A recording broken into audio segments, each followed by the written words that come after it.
প্ৰথম আপোনাৰ এইটো লগোৱা হোৱাৰ পিছত আমি এইটো ইয়াত লগাওঁ। ইয়াৰ পাছতো এইখন লগোৱা থাকে ইয়াত আছিল চাউণ্ড চিষ্টেম, এয়াও লৈ গ'ল। একেবাৰে নতুন দুটা কম্পিউটাৰ ছেট আছিল এইচপিৰ, সেই দুটাও চুৰে লৈ গ'ল। এনেকুৱা ধৰণৰ দুটা মনিটৰ আছিল, মনিটৰ দুটাও লৈ গ'ল। বহুত TLM আছিল, সেই TLMখিনিকো ৰেহাই নিদিলে। খুব ভাল এটা লেজাৰ প্ৰিণ্টাৰ আছিল, সেই প্ৰিণ্টাৰটো লৈ গ'ল। যথেষ্ট TLM সামগ্ৰী আছিল, সেই সামগ্ৰীখিনিও চুৰি কাৰ্যত ৰেহাই নিদিলে। অফিচ ৰুমত থকা প্ৰতিটো বক্স বা আলমাৰী খুলি খুলি চাইছে আৰু কিবা নিব পৰা বস্তু আছে নে নাই।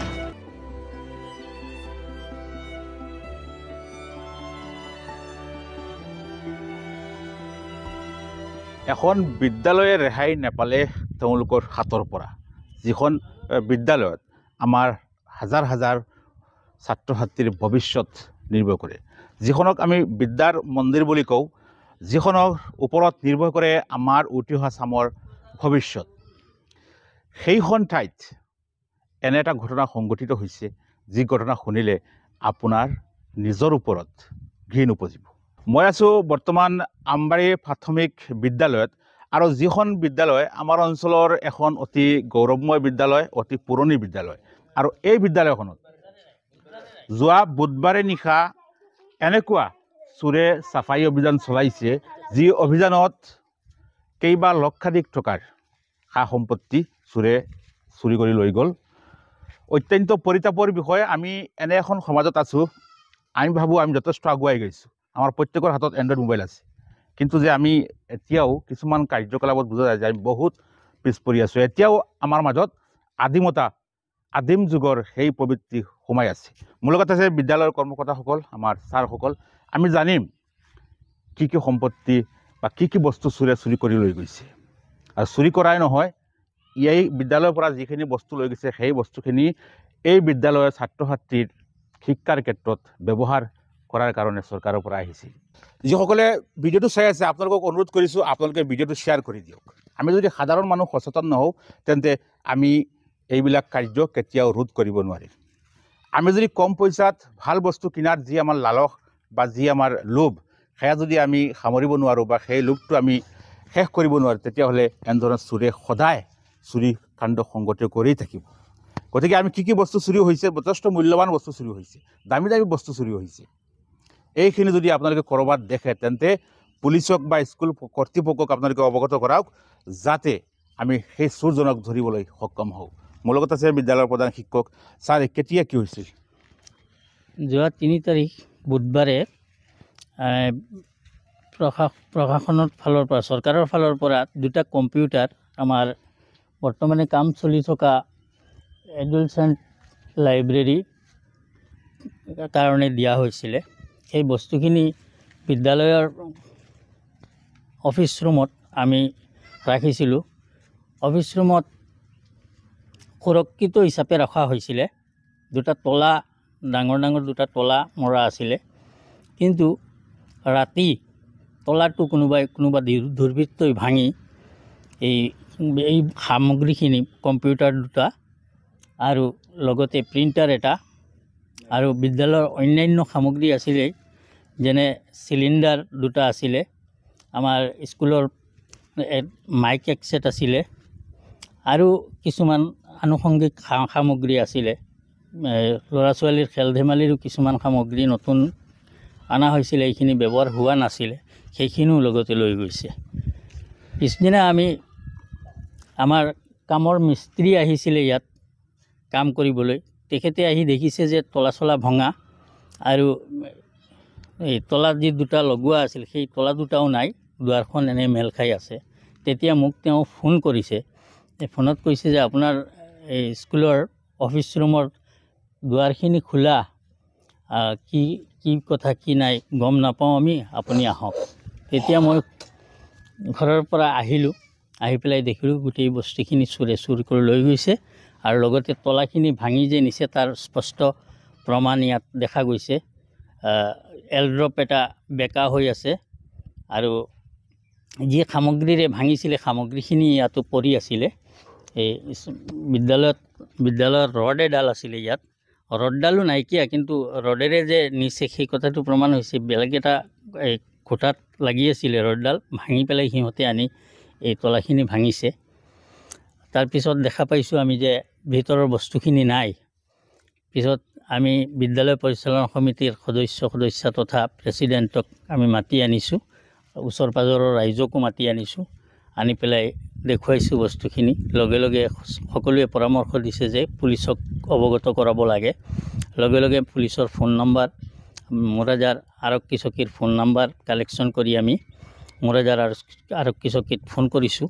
মোৰাজাৰ আৰক্ষী চকী আহি তদন্ত কৰি পেলাই গোটেইখিনি বস্তু লিখি মেলি লৈ গৈছে। তাৰপিছত আমি মোৰাজাৰ থানাত গৈ এটা FIR দিছোঁ।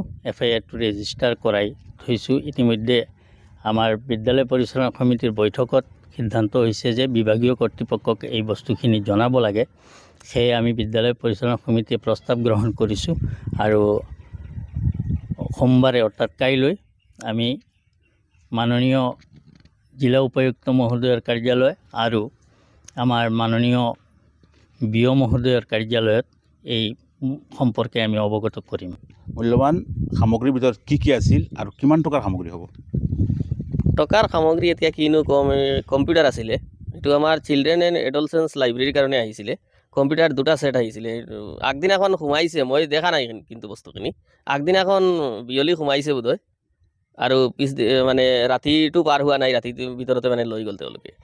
এতিয়া বস্তুখিনি তথাপিও মোৰ মতে কমপক্ষে হ'লেও মানে কম্পিউটাৰৰ প্ৰতিটো সেট আপোনাৰ 75-80 মান পৰিব আৰু তেনেকৈ হ'ব। তাৰপিছত আমাৰ 16,000 টকা দামৰ এটা ছাউণ্ড ছিষ্টেম আছিলে। আমি মানে বিদ্যালয়ত ইটো সিটো সৰু সুৰা প্ৰগ্ৰাম থাকে আজিকালি, এইবিলাক কৰিবলৈ এটা ছাউণ্ড ছিষ্টেম হ'লে ভাল হয়। এইটো আছিলে, এইটো লৈ গ'ল। তাৰপিছত চিলিণ্ডাৰ আছিলে, চিলিণ্ডাৰো নিলে। আৰু বেছি দুখ লাগিছে ল'ৰা ছোৱালীৰ খেল সামগ্ৰী বা TLMৰ কাৰণে কিছুমান পুতলাৰ নিচিনা বস্তু দিছিলে আমাৰ FLNৰ।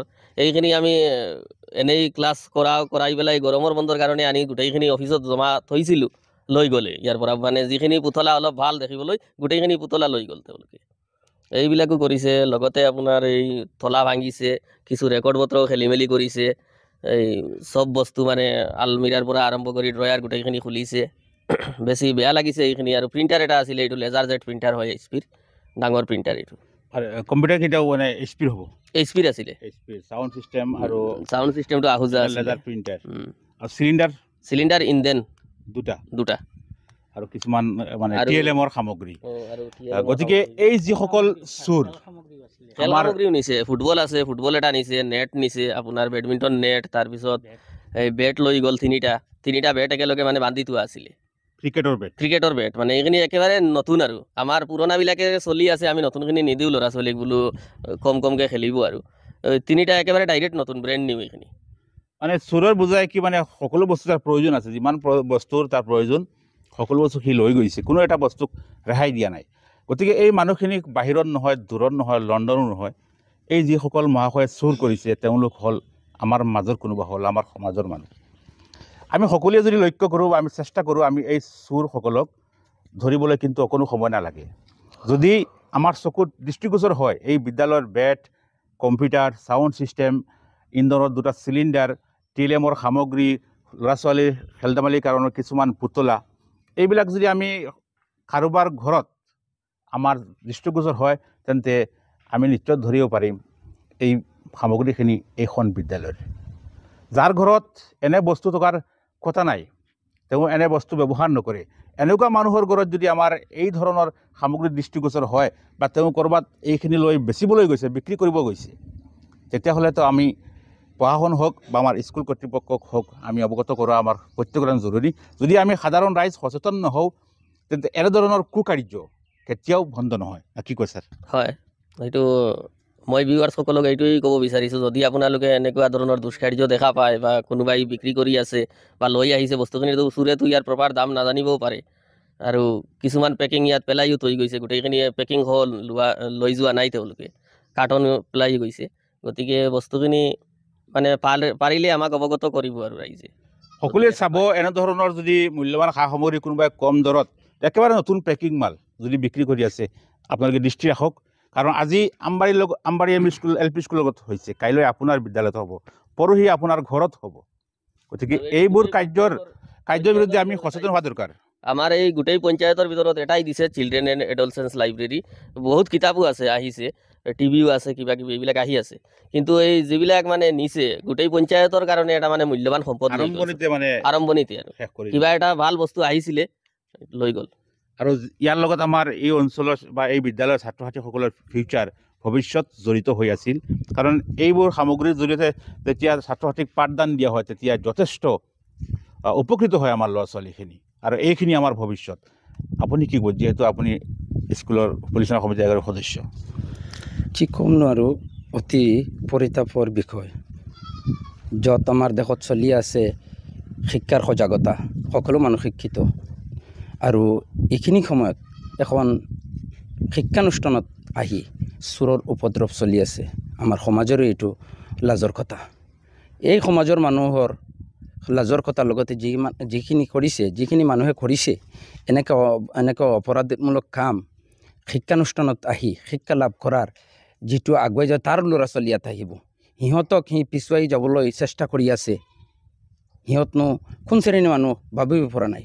আৰু লাজৰ বিষয় এইটো সমাজৰ মানুহ আহি সদায় চাৰিওফালে গড়দৰ সকলো আছে, সকলোৱে অলপ হ'লেও চকু ৰাখি আছে। স্কুলখন কেম্পাছটো বাউণ্ডাৰী আছে, টকা সত্তে আহি তলা তোলা ভাঙি লৈ গৈছে। ক'বলৈ আৰু কি আছে, ইমান অসৎ মানুহ আমাৰ সমাজত বাস কৰি আছে। গতিকে লাজৰ বিষয় আমাৰ কাৰণ লাজৰ বিষয়। গতিকে সচেতন ৰাইজে হয়তো আপোনাৰ ঘৰতো বা মোৰ ঘৰতো এই কাৰ্যৰ লগত জড়িত মানুহ আছে। গতিকে সকলো সতৰ্ক হোৱা দৰকাৰ কাৰণ আজি ইয়াত হৈছে পৰহি বেলেগ ঠাইত হ'ব, এনেকুৱা হৈ থাকিব আৰু আমাৰ সমাজখনক এনেও সকলো মানুহে দোষাৰোপ কৰি থাকে।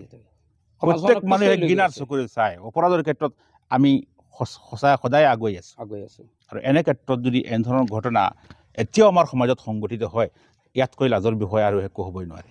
প্ৰত্যেক বছৰ লাখ লাখ কোটি কোটি টকা খৰচ কৰি ডাঙৰ ডাঙৰ ৱাজ মেহফিল, ইজতেমা, ঘৰে ঘৰে তবলিকৰ কাম চলি আছে, মহল্লাই মহল্লাই প্ৰত্যেক দিন আমাক নচিহত কৰা হৈছে। ইয়াৰ পাছত যদি আমাৰ আচৰণত আমাৰ এইবোৰ কাণ্ডত যদি অলপো প্ৰভাৱ নপৰে তেন্তে ইমান কষ্ট আৰু ইমান টকা খৰচ কৰাৰ প্ৰয়োজন বা ক'ত?